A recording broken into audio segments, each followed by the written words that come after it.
Bloodlines can build empires or break them. He was born a prince, heir to the world's most powerful monarchy. His name? Don Carlos of Spain, the grandson of Emperor Charles V, the son of King Philip II. But Don Carlos never wore a crown. He never sat on a throne. Instead, he was locked in a chamber, alone, starving, and possibly mad. His body covered in ulcers, trembling with fever. His mind tortured by voices only he could hear. And outside that door, his father, the king, ordered silence, secrecy, and eventually disappearance. Was he assassinated? Poisoned? Driven to insanity by years of pain and betrayal? Today, we revisit the tragic, almost forgotten end of a child raised to rule, but eaten from the inside before he could ever claim his legacy. This is not just a royal downfall. This is the story of Don Carlos, the prince who decayed behind velvet curtains, buried not only in death, but in secrecy. He was born on July 8th, 1545, in Valladolid, Spain, a city already steeped in power, ceremony, and superstition. From the very beginning, Don Carlos's birth carried the weight of two empires. His father was Philip II of Spain, the devout and uncompromising Catholic monarch who would become known as the Paper King for his obsession with written edicts and central control. His mother, Maria of Portugal, was Philip's first cousin, an alliance made for dynastic purity rather than affection. The birth of a male heir should have been cause for unending celebration. But joy turned quickly to mourning. Maria died just 4 days later from postpartum complications, leaving Philip a widower and Don Carlos motherless. It was an ominous beginning. A life rooted in loss, bound by duty, and shadowed by blood.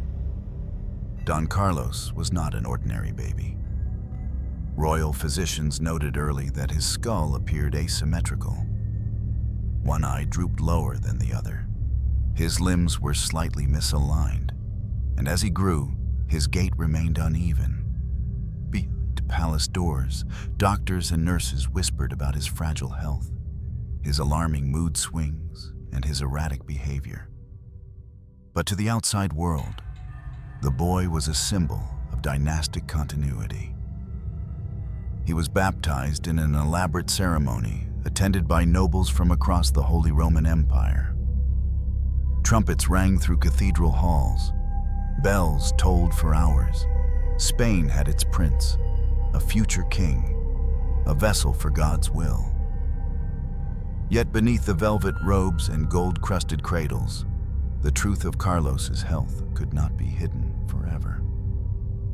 By age 5, he suffered frequent fevers and strange fits, episodes that left him shivering, incoherent, and sometimes violent. His tutors found him difficult to manage. He lacked focus, refused instruction, and showed signs of deep emotional instability. Some described him as sullen and detached, others as erratic and cruel. Was it madness or inheritance? The House of Habsburg, to which Don Carlos belonged, was one of the most powerful dynasties in European history. But with power came a price. Inbreeding among royal families had been practiced for generations to preserve pure bloodlines. But the cost was genetic damage, recessive disorders, deformities, mental illness. Carlos's family tree didn't branch, it looped. His parents were double first cousins. His maternal and paternal grandparents were siblings. Historians today believe this intense inbreeding may have contributed to a condition now known as mandibular prognathism, a jaw deformity common in Habsburg portraits. and potentially much more severe neurological consequences. Despite his condition, expectations were immense. Don Carlos was the only legitimate son of Philip II. There was no plan B. As a teenager, he was presented to foreign dignitaries, made a member of various councils, and dressed in royal armor, though he never rode into battle. His image was carefully crafted, the loyal Catholic prince, the embodiment of Spanish virtue. But behind this facade, cracks widened. He failed at basic court protocols, interrupting ceremonies, ignoring advisors, bursting into fits of rage during religious services. Once, during a formal banquet, he allegedly stabbed a young noble in the hand with a fork for speaking too loudly. At age 14, he was caught torturing animals. At 16, he reportedly tried to throw a servant off a balcony. His father, the king, was appalled. But instead of addressing the root of Carlos's behavior, Philip ordered more surveillance, more isolation. The Spanish court, deeply Catholic and highly ceremonial, was not a place for vulnerability. Mental health was poorly understood. Any sign of instability was treated as either divine punishment or moral weakness. As Carlos's condition worsened, courtiers were instructed to avoid challenging him. They feared not just for his health, but for their own. Letters from foreign ambassadors reveal a growing concern among Spain's allies. One Italian envoy wrote, "The prince is not fit to govern a dog, let alone a kingdom." Another from the imperial court in Vienna observed, "His eyes are like glass, cold, confused, as though he sees a world we cannot." Yet none of this reached the Spanish public. The official line remained unchanged. Don Carlos was healthy, brilliant, destined for greatness. But in the privacy of his chambers, the boy was spiraling. He refused to eat food prepared by palace cooks, insisting it was poisoned. He took to locking himself in his rooms for days, drawing crude pictures of death and fire. He began mumbling to unseen figures. Some said he called out for his dead mother. Others claimed he spoke with the saints. Whatever the truth, one thing was clear. The boy who was born to rule was already becoming unrecognizable. In another world, perhaps Carlos could have been treated, given space, therapy, understanding. But in 16th century Spain, there was no such path.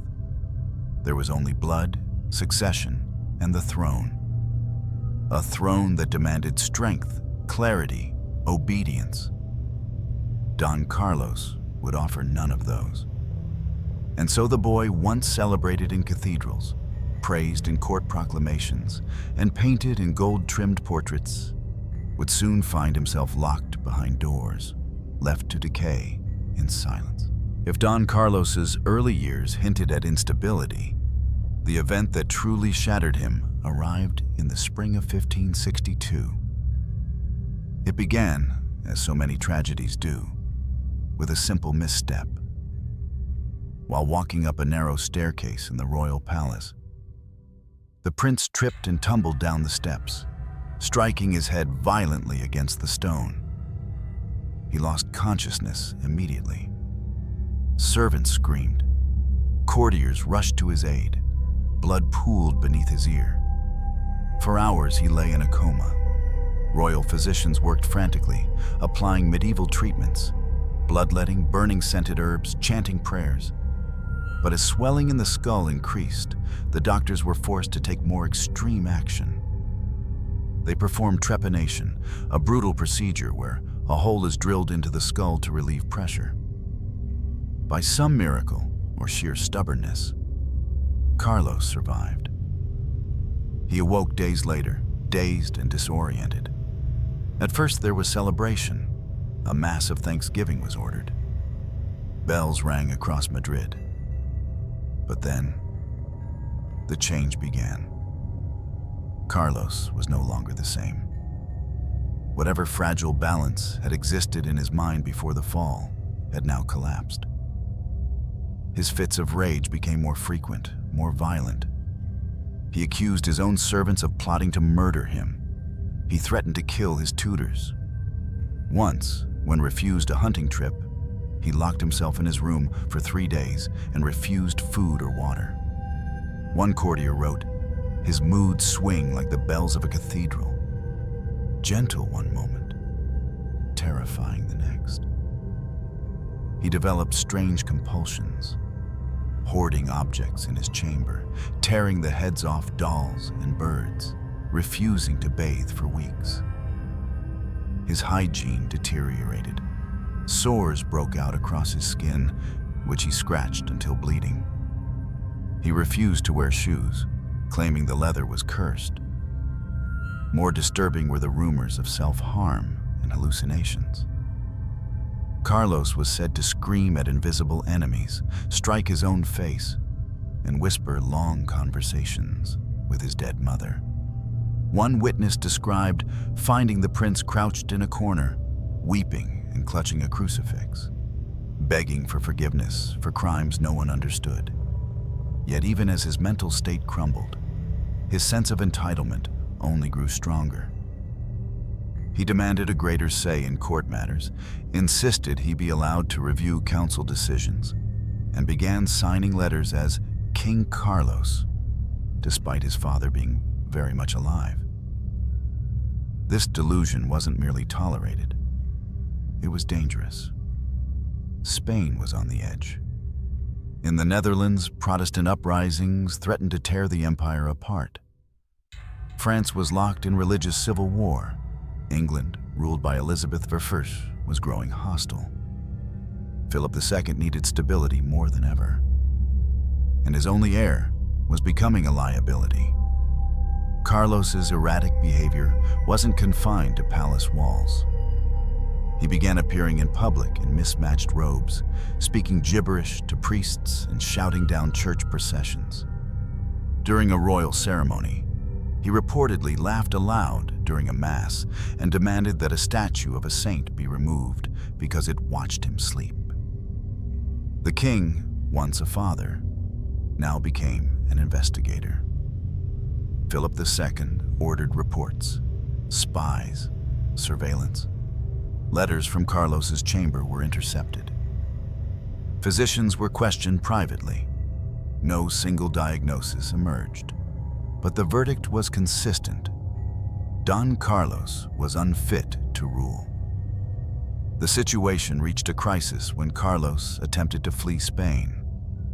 He contacted Protestant nobles in Flanders, hoping to join the rebellion. It was treason. He wrote letters offering to raise an army against his own father. These messages were intercepted. Philip was devastated, but resolute.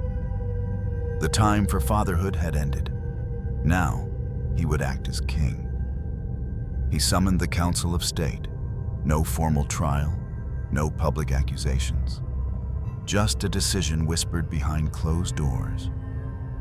On January 18th, 1568, under the cover of night, the king himself led a group of guards to his son's quarters. Carlos, startled from sleep, demanded to know what was happening. "For your own safety," he was told. The doors were locked, the windows sealed, guards posted. Don Carlos, heir to the Spanish Empire, had become a prisoner in his own palace. Word of the arrest spread quickly among the elite. Ambassadors wrote frantic dispatches. What had Carlos done? Was he mad? Was he dangerous? The public was told only that the prince was ill, that he needed rest. But the truth was far darker. Over the next days, Carlos's chambers were stripped of writing materials, weapons, even curtains. Light was limited, visitors forbidden. Only a handful of physicians and guards were allowed entry. And so began the prince's final descent. A boy once destined to rule an empire, now left alone in a locked room, speaking only to shadows, staring at stone. He was not just the king of Spain. He was the most powerful monarch in Europe, ruler of a vast empire that stretched from the Americas to the Philippines. A man devoted to order, hierarchy, and divine right. But when it came to his son, Philip II chose silence. Don Carlos had become a problem that no one could solve. He was the heir to the throne, yes, but also unpredictable, unstable, and increasingly dangerous. His mood swings frightened the court. His erratic behavior alarmed ambassadors. His physical health was deteriorating by the day. Behind closed doors, ministers whispered, priests prayed, and the king remained still. For months, Philip watched his son spiral. From a distance, he received reports about Carlos refusing food, lashing out, weeping in the middle of the night.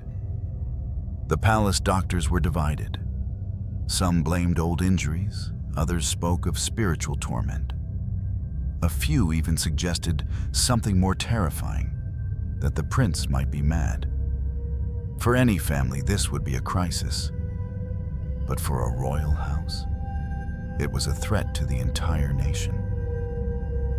The idea that Spain's next king might be mentally unfit was unthinkable. And yet, the signs could no longer be ignored. By the end of 1567, Don Carlos was no longer able to appear in public. He had become violent, paranoid, and deeply confused. Then, in early 1568, Philip made a decision that would shape history. He ordered his son confined, not executed, not exiled, simply removed. Late one night, under heavy guard, Don Carlos was taken to a sealed wing of the royal palace. No visitors, no servants of his own choosing. Only silence, shadows, and a narrow bed in a locked chamber. The king claimed the decision was for his son's health, for the safety of the court. But even the gentlest explanation could not hide the truth. The king had imprisoned his own son. Outside, official letters spoke of Carlos's illness. Inside the palace, the prince began to wither. He grew thinner, angrier, more confused. He asked for his books. They were denied. He asked for his favorite servant. Gone. He cried out for his mother, long dead. No one answered. And Philip? He never visited. Some said he feared provoking Carlos further. Others believed he could not bear to see his son in that condition. But many suspect another reason, that Philip had already begun the slow process of erasing Don Carlos from history. What followed was one of the most secretive chapters in royal European history. For 6 months, the prince was held in isolation. Letters from family were censored.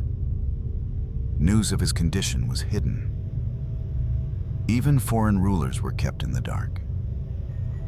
Meanwhile, Philip went on ruling as if nothing had happened. He negotiated with France, oversaw religious reforms, expanded the Spanish Armada. To the outside world, the monarchy stood strong. Inside the palace, the heir to the throne was fading away. Some witnesses later said Carlos stopped speaking altogether. Others claimed he shouted at the walls, tore at his clothing, refused food for days. The truth is hard to know, because almost no records survive. What we do know is this: Carlos died in July 1568 at just 23 years old. The cause of death? Officially, natural causes. Unofficially, no one knows.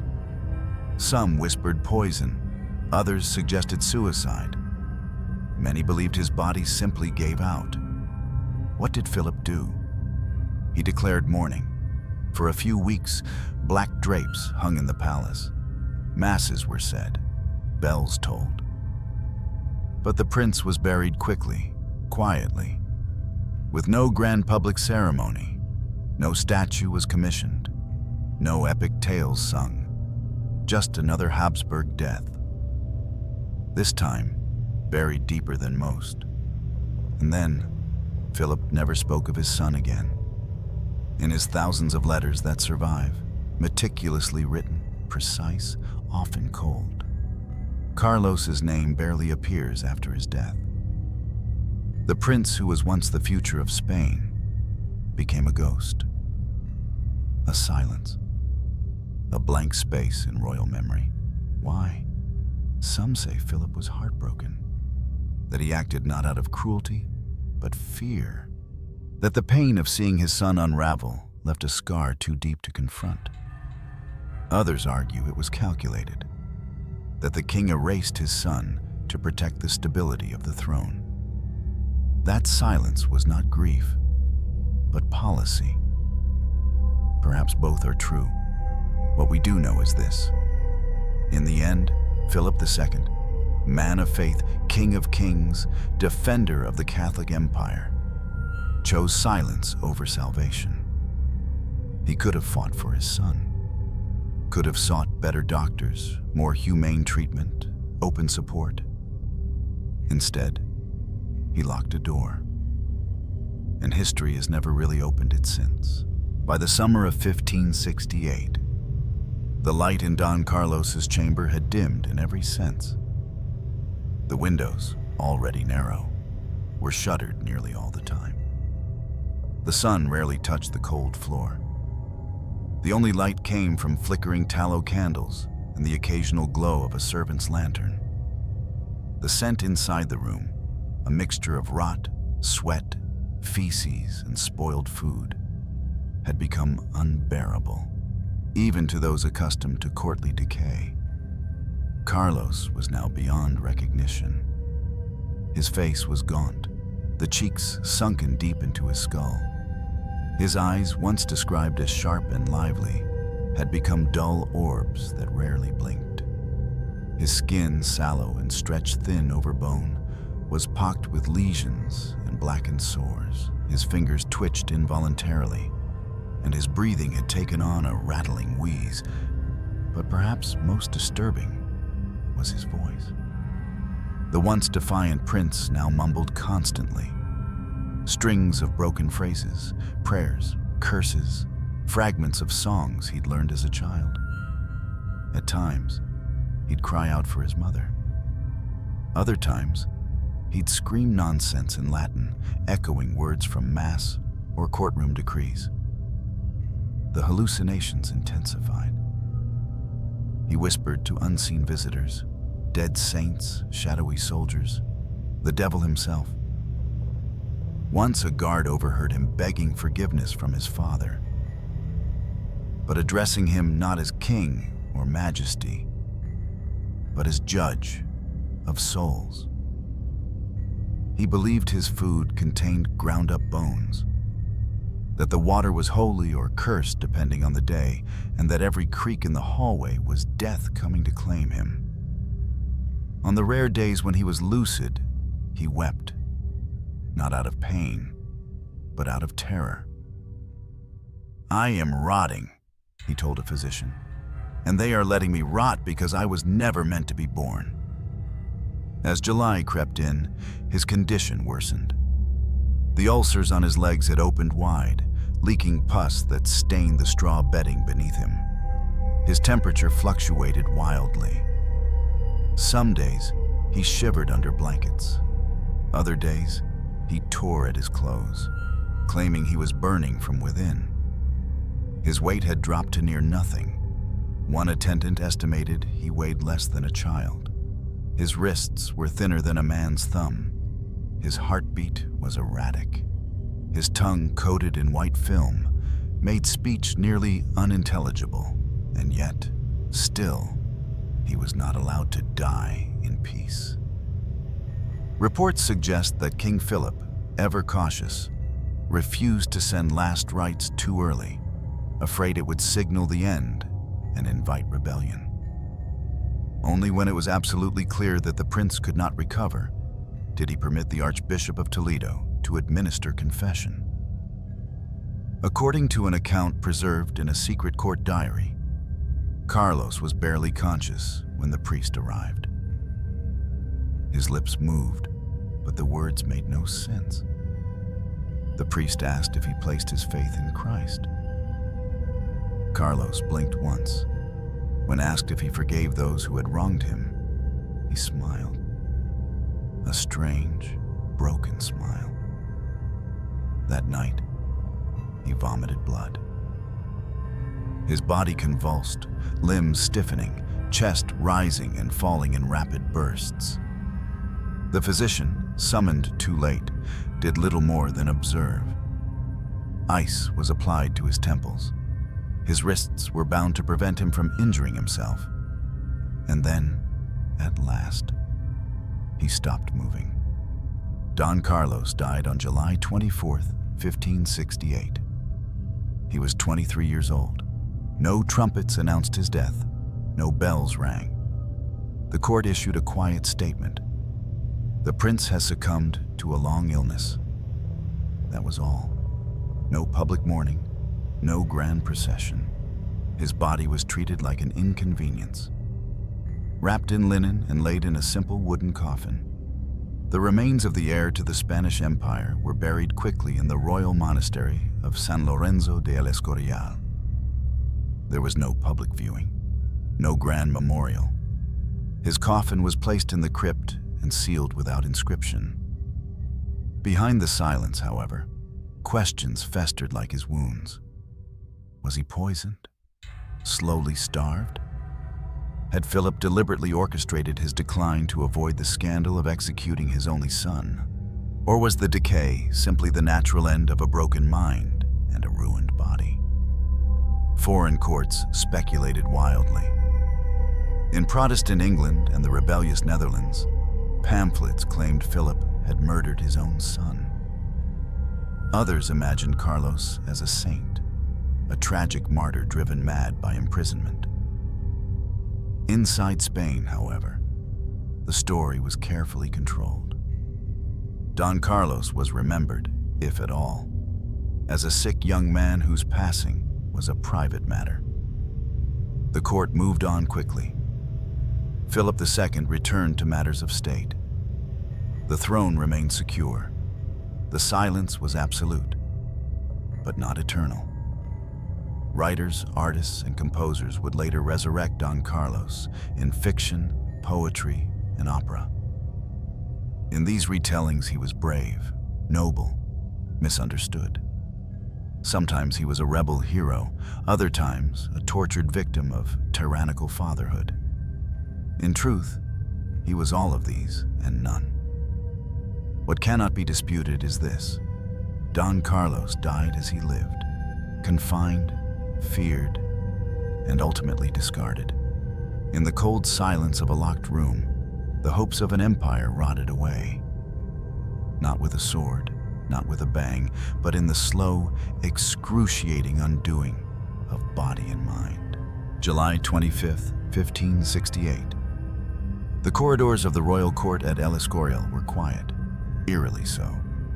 The heavy velvet curtains were drawn tight. Palace servants moved with extra caution. There was no announcement, no formal audience, no mourning attire. The prince was dead, and the order from above was clear. Do not speak of it. King Philip II, known for his icy demeanor and obsession with control, had planned every aspect of what would follow. Not out of grief, but out of calculation. For the most powerful monarch in Europe, the death of his only son was not a tragedy. It was a threat. The official statement was brief and bloodless. The most illustrious Don Carlos, Prince of Asturias, has succumbed to a lingering illness. We entrust his soul to God. That was all. No court mourning was declared. No royal edicts of remembrance issued. His name disappeared from official documents within days. It was as if Don Carlos had never existed. But beyond the palace gates, the world was watching. Ambassadors in Madrid immediately sent secret reports to their home countries. The Venetian envoy wrote, "There is no doubt the prince was confined. The conditions of his death are shrouded in silence, and I suspect this is not due to piety." In Protestant Europe, the story exploded.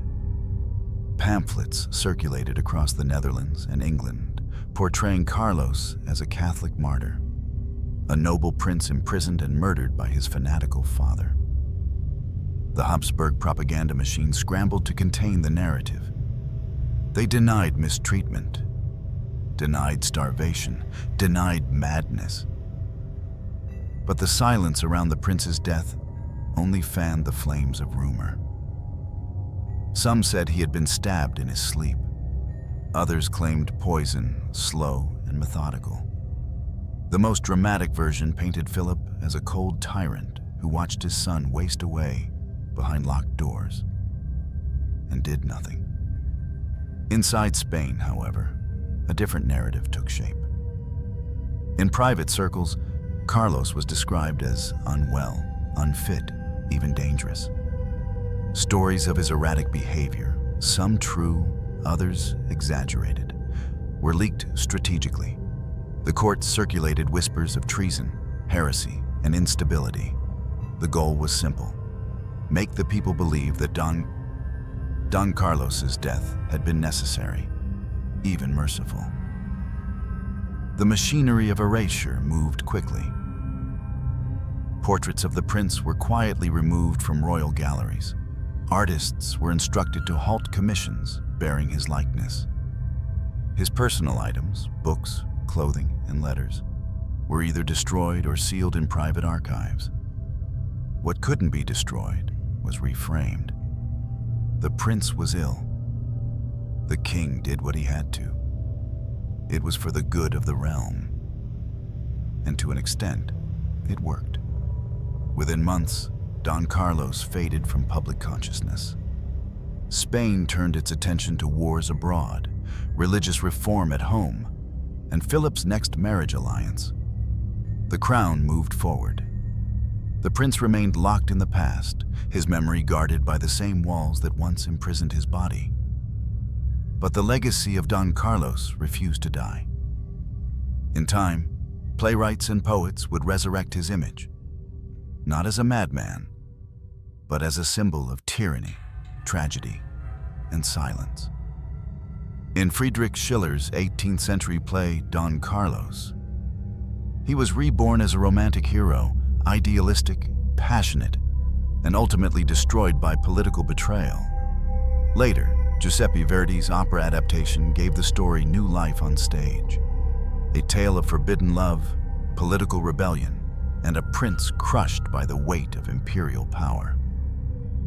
These fictionalized versions were far from accurate, but they captured a deeper truth: that Don Carlos represented a cautionary tale.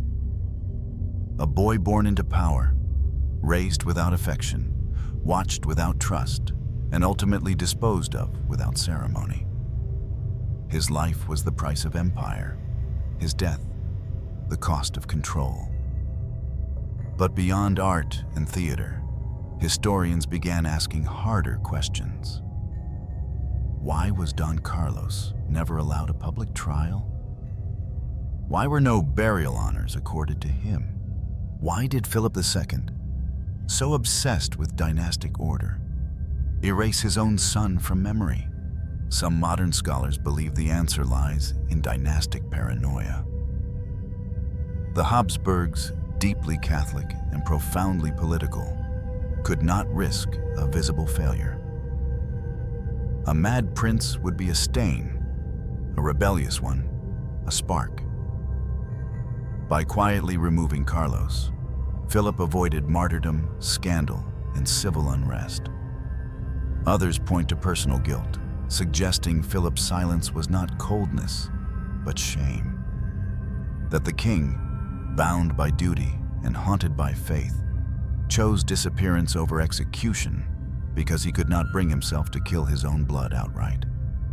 But perhaps the most chilling interpretation is also the simplest, that in a world of power without mercy, Carlos had simply become inconvenient. His existence threatened succession, his behavior endangered foreign alliances, his death solved a problem.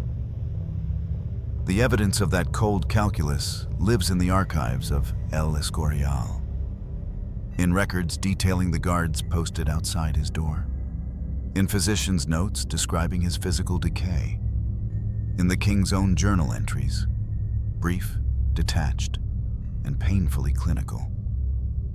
The prince refuses food again, one entry reads. Bleeding continues from the leg, hallucinations persist, no improvement. And then, the Lord has judged him, may God grant him peace. Not a father's words, a monarch's verdict.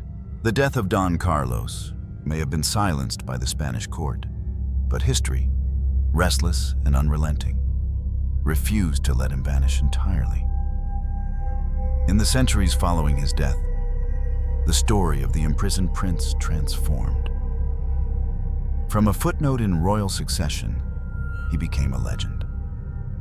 One that would haunt palaces, inspire revolutions, and echo from the stages of Europe's grandest theaters.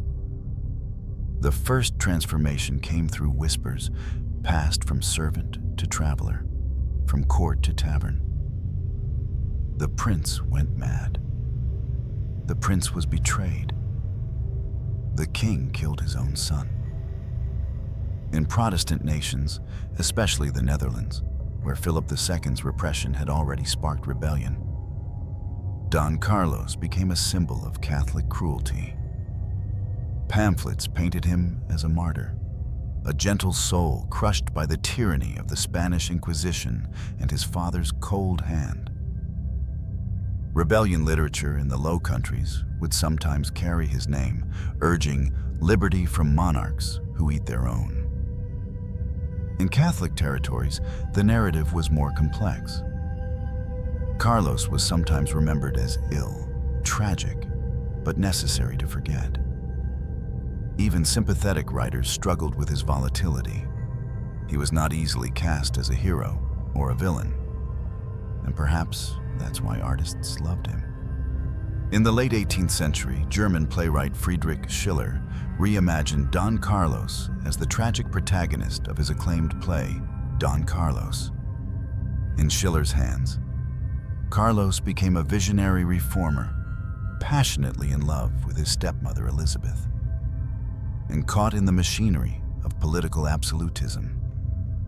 His Carlos was noble, flawed, but ultimately sacrificed for ideals greater than himself.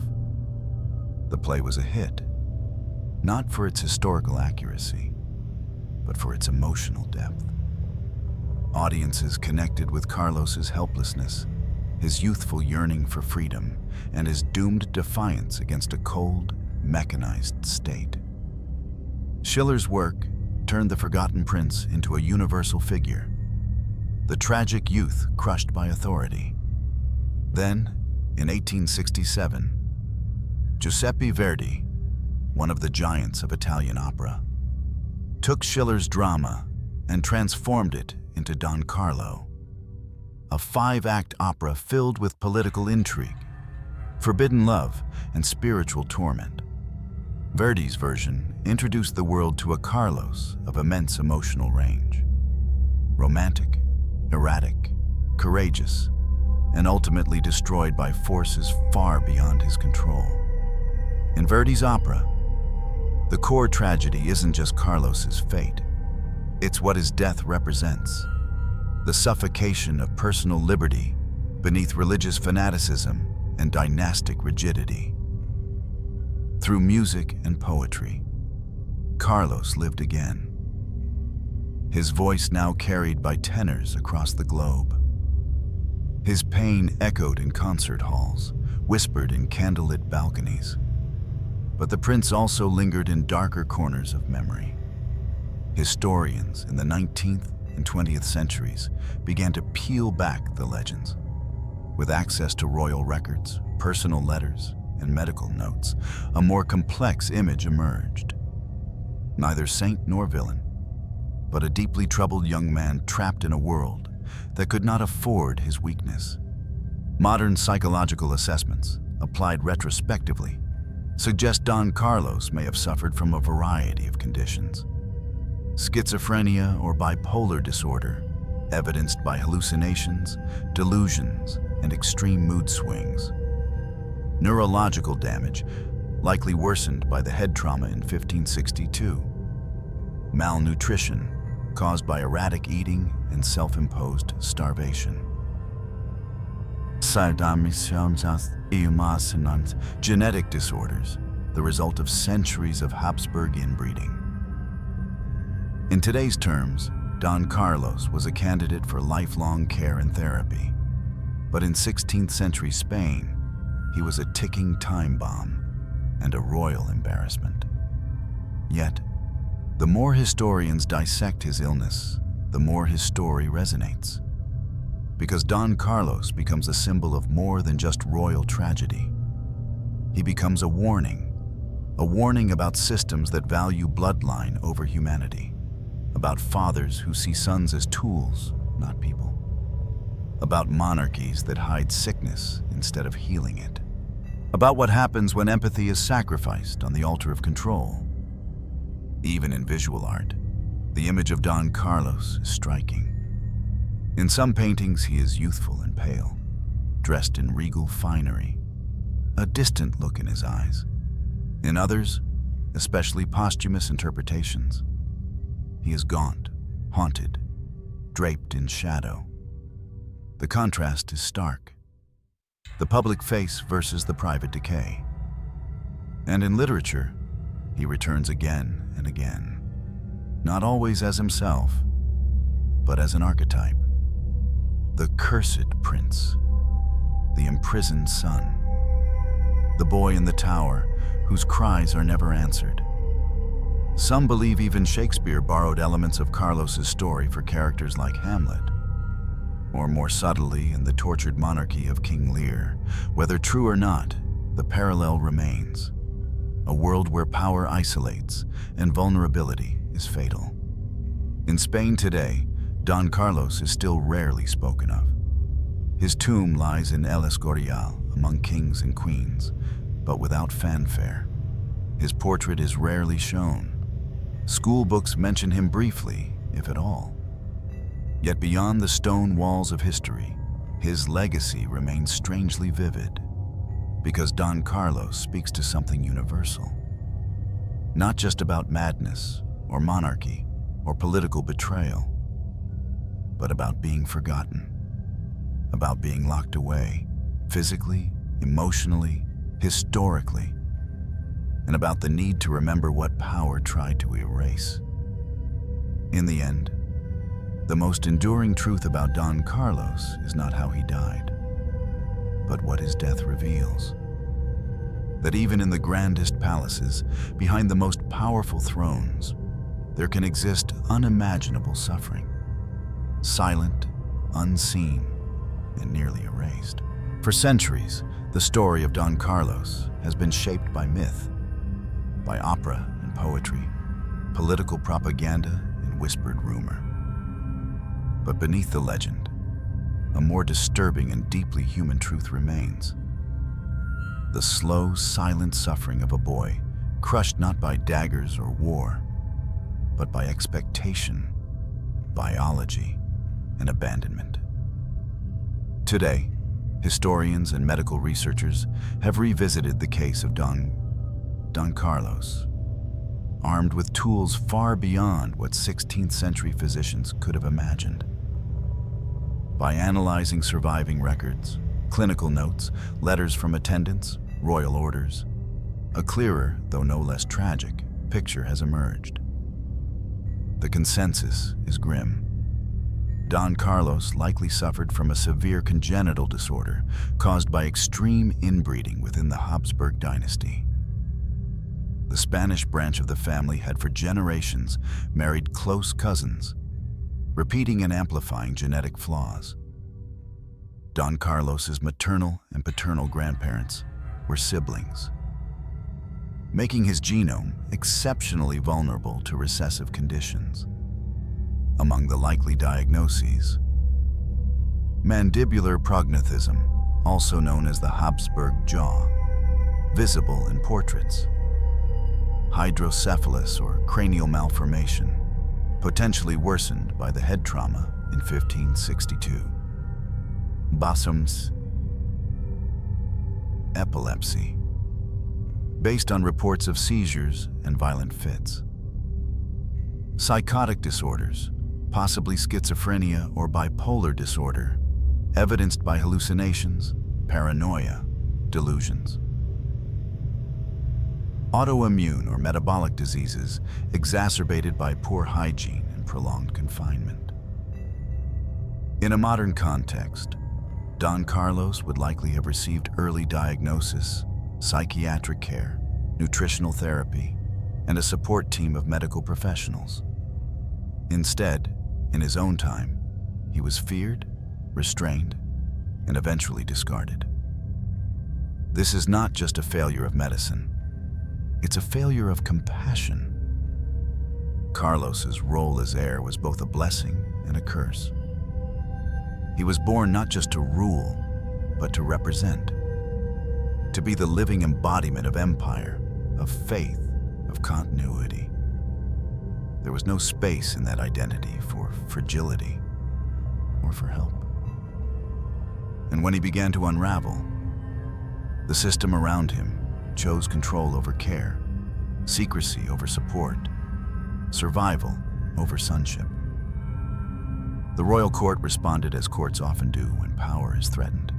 It closed ranks, isolated the threat, silenced the witnesses, buried the evidence.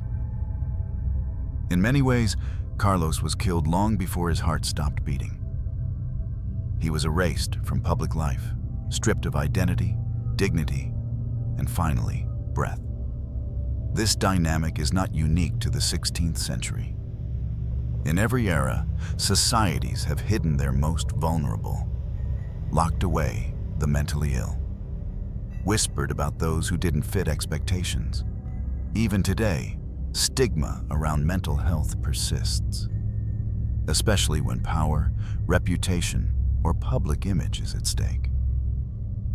Don Carlos reminds us what happens when human beings are reduced to symbols, when sons are treated as legacies rather than lives, when illness is met not with empathy, but with fear.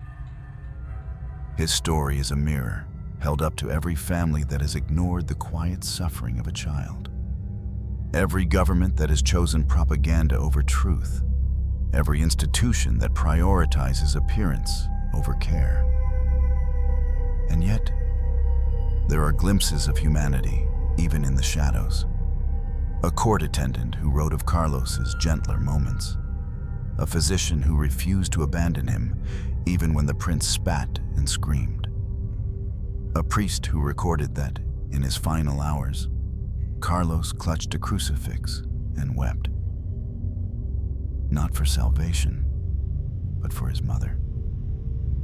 These fragments don't redeem the system that failed him, but they remind us that within the machinery of empire, individuals still tried to reach him, and that perhaps, in some final flicker of clarity, Carlos understood he had been loved once, even if poorly, even if long ago. History rarely grants us clean conclusions. We cannot know whether Philip II acted from cruelty, pragmatism, or deep religious conviction. We cannot know whether Carlos's death was accelerated by neglect or simply the end of an already broken body. We cannot even be certain how much of the legend is truth, how much constructed. But we can know this: Don Carlos lived. He suffered. And his suffering was not inevitable. It was chosen. chosen by a culture that revered bloodline over well-being, by a court that feared scandal more than death, by a father who, whatever his reasons, chose silence when his son needed a voice. And perhaps that is the most chilling lesson of all, that the cost of power is often paid in private, in locked rooms, in unanswered cries, in names erased from history books.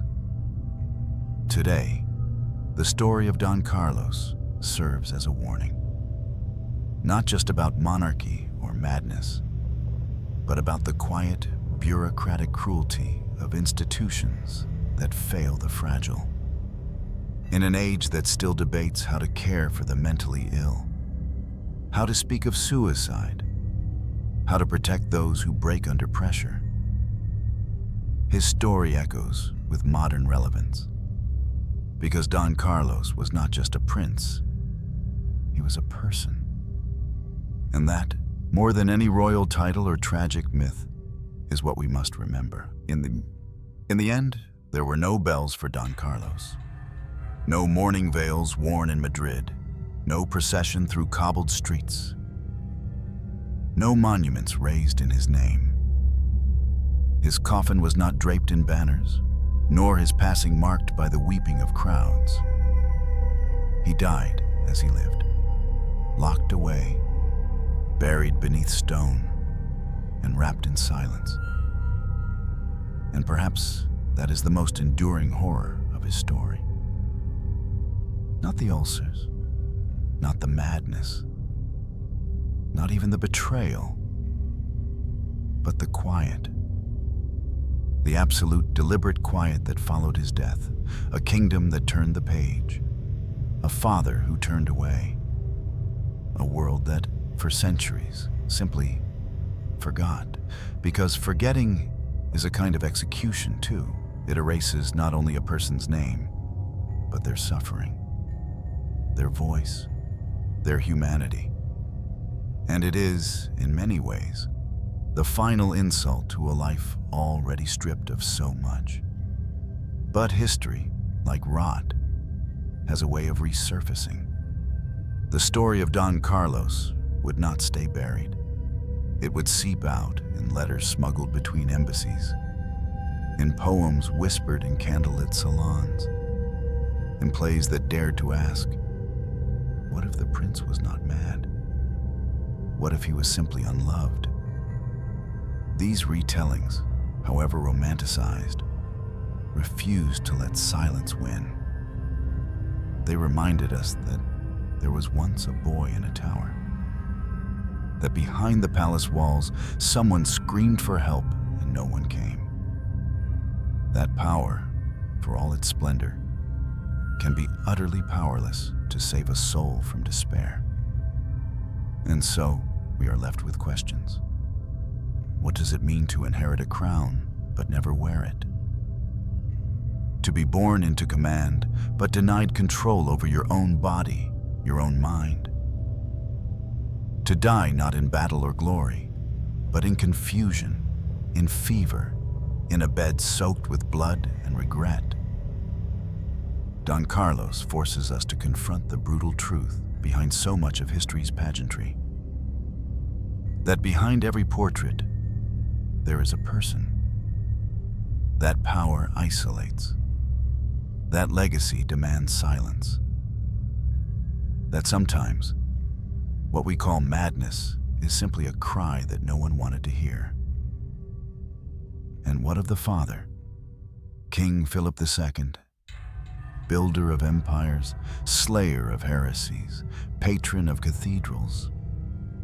What did he feel in those final hours? Did he hesitate when he signed the order that locked his son away? Did he ever whisper his name again after death? Or was that too swallowed by the machinery of rulership? History offers no answers, only shadows. Perhaps the greatest punishment for a king is not rebellion, but remembrance. That despite all his power, the story that lives on is not his, but the son he chose to silence. In this way, Don Carlos wins something in death he never had in life. A voice. A legacy not built on titles or conquest, but on raw, terrible, unforgettable humanity. So let his story echo. Let it remind us that behind every locked door, every sealed record, every erased name, there may be a Don Carlos, a soul screaming to be seen, a life that mattered. Not because he was prince, not because he was Habsburg, not even because he suffered, but because he was human. And that, in the end, is always worth remembering. Thank you for watching. If stories like this move you, if you believe history's forgotten deserve to be heard, please consider subscribing, liking, and sharing this video. We tell these stories not to glorify pain, but to give voice to those who were denied one. Until next time, stay curious, stay compassionate, and remember, not all the dead are buried in silence. Don Carlos died without a crown, without a coronation, without even a public eulogy.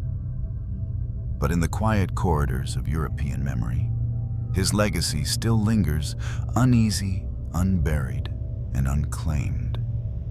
He is remembered not in gold leaf or stone statues, but in operas, oil paintings, and tragic scripts.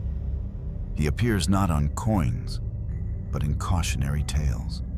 His name is invoked not to glorify monarchy, but to question it. And perhaps that is his final act of rebellion, because the truth is, Don Carlos was never meant to rule. Not because of his madness, not because of his blood, but because of what he represented. A fracture in the system, a contradiction within the myth of divine right. A boy who revealed, simply by existing, that the perfect machine of empire could break from within. His life exposed a painful paradox at the heart of hereditary rule. That the same bloodline meant to preserve order can also birth chaos. That the heir can be the threat. That sometimes the greatest enemy to a king is his own son. And in this way, Don Carlos becomes not just a historical figure, but a symbol for every child crushed beneath the weight of expectation. For every mind dismissed as mad when it simply needed care. For every story that was buried because it was inconvenient. In the centuries since his death, Carlos has been painted as many things: a madman, a martyr, a rebel, a romantic. But what is perhaps most remarkable is what remains missing: a grave worthy of his story. He was buried quietly, with no royal mausoleum, no chapel bearing his name.